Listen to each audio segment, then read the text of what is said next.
भारत के महान संतों में से एक संत गाडगे बाबा को अंधविश्वास से बर्बाद हुए समाज को सार्वजनिक शिक्षा और ज्ञान प्रदान करने में अहम भूमिका निभाने के लिए जाना जाता है।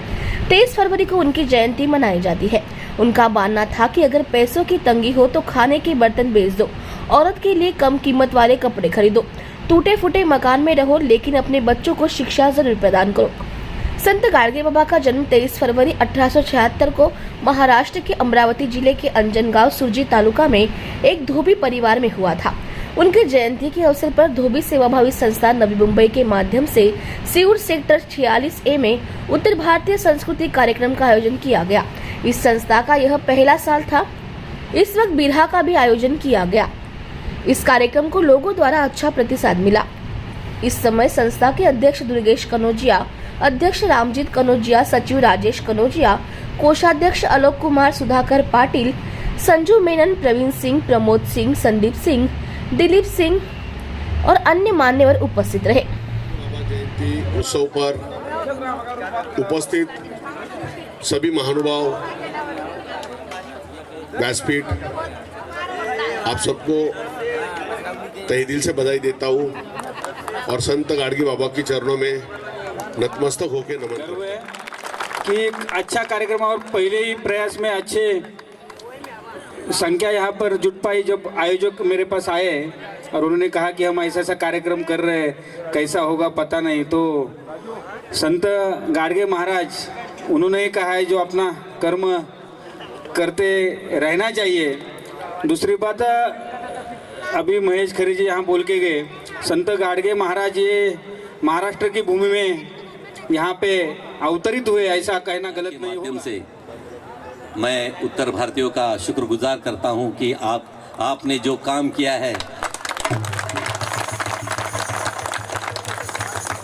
शायद ही ये नई मुंबई में किसने किया नहीं। ये बहुत बड़ी खुशी की बात है। कम से कम उत्तर भारत से आकर आपने संत गाडगे महाराज को पहचाना, क्योंकि कांशीराम जी ने आपको सिखाया होगा, शायद उस धरती पे संत गाडगे महाराज ने नाम लिया। सर, आज संत गाडगे महाराज जी की जयंती है, क्या कहेंगे इसके बारे में? मैं तो आज नवी मुंबई की तरफ से इतना खुश हूँ कि उत्तर भारतीयों ने जो डॉक्टर बाबा साहब अम्बेडकर को चाहते हुए संत गाडगे महाराज ने महाराष्ट्र में हमारे देशी भाषा में जो लोगों को प्रबोधन किया है, शायद ही वो जैसा संत महात्मा अभी तक मुझे महाराष्ट्र में हुआ ऐसा लगता नहीं है। कारण संत गाडगे महाराज का कहना था कि स्वच्छ भूमि, सुंदर निरोगी और सुंदर आदमी बनना चाहिए। ये सौभाग्य उनका था और इस भूमि में उन्होंने ऐसा ही बीज बो दिया है कि इस धरती का हर आदमी अच्छी जगह बैठना, अच्छी जगह काम करना, अच्छा काम करना, ये सिखाया संत गाडगे महाराज का ऐलान था और वो आज परिवर्तन की दिशा में वो आ रहा है। इसीलिए हम आज जयंती के माध्यम से ये नवी मुंबई के सारे उत्तर भारतीयों को शुभकामना देता हूँ कि ऐसे कार्यक्रम करते रहो कि संत का जो विचार है इस देश के लिए बहुत पोषक है। इस विचारों से अगर चलेगा तो ये पवित्र भूमि है, संतों की महात्मा की भूमि है और यहाँ पर जयंती होना और उनके विचार लोगों पर पहुँचाना ये अपना धर्म करते हुए इस सौभाग्य की बात है कि आज पहला दिन मैं सुन रहा हूँ कि उत्तर भारतीयों के उन्हें कि परेड समाज के लोग इकट्ठे आकर संत गाडगे महाराज की जयंती साजरी करते हैं। आज क्या क्या रखा गया है? यहाँ पर आज बिरहा रखा गया। बिरहा के माध्यम से लोगों को परिवर्तन कैसा होना चाहिए, महाराज ने क्या क्या, संतों ने क्या क्या काम किया है, किस तरह से संतों ने उस टाइम का वक्त कैसा था, वो सारे लोगों को उजागर करके इस नया एक जन प्रवाह तैयार करने की कोशिश की है। इसीलिए आज ये उत्तर भारतीय का तरफ से हमको नवी मुंबई की तरफ से सबको उनको शुभकामना देते हैं। सर, आपका नाम? मेरा नाम महेश खरे, मैं नवी मुंबई जिला प्रमुख RPI आठवलेगढ़ के हैं। है संत गाडगे बाबा की जयंती मनाने की, वो उत्तर भारतीय होने के नाते आपके दिल में कैसे आई और कैसे इसको साकार करने की आप कोशिश कर रहे हैं?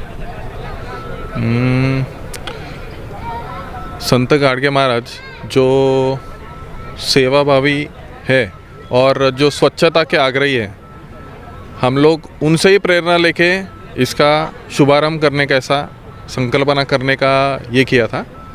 और ये जो धोबी समाज के हैं तो उनके वजह से हम लोग ऐसा सोचे कि क्यों ना इनकी प्रेरणा से ही ये कार्यक्रम का शुभारंभ किया जाए। बाकी इसके बारे में थोड़ा विस्तृत जानकारी पदाधिकारी दे देंगे। आप बताइए, ये संत गाडगे बाबा की संकल्पना आप लोगों के बीच में कैसे आई और उनकी जयंती को मनाने का निर्णय और इस तरीके से बिरहा गा करके उनकी जयंती को मनाने का देखिए, सपना? परम पूजनीय संत गाडगे महाराज एक स्वच्छता के दूत के रूप में हमारे देश में आए, ये हम लोगों का सौभाग्य है।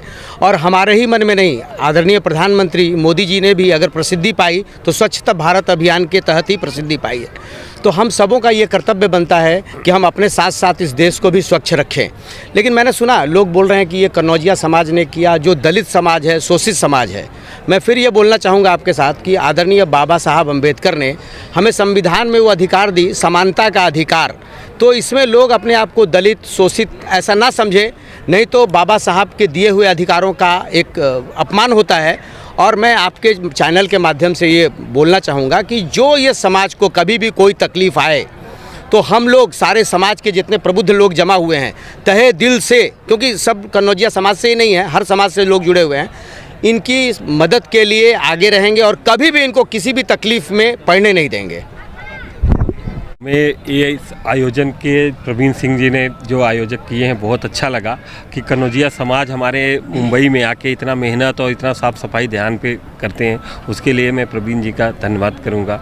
और ऐसे ही हर साल वो कार्यक्रम करे, इसके लिए प्रवीण जी का बहुत बहुत धन्यवाद। प्रवीण जी, आप इन लोग की वजह से जो भी हमने कार्यक्रम किया, आपके माध्यम से हम एक संदेश देंगे कि हम ऐसे ही हर साल हर समय करते रहे, हम रहे या न रहे, मगर हमारा आने वाला पीढ़ी ये कार्यक्रम करते रहे।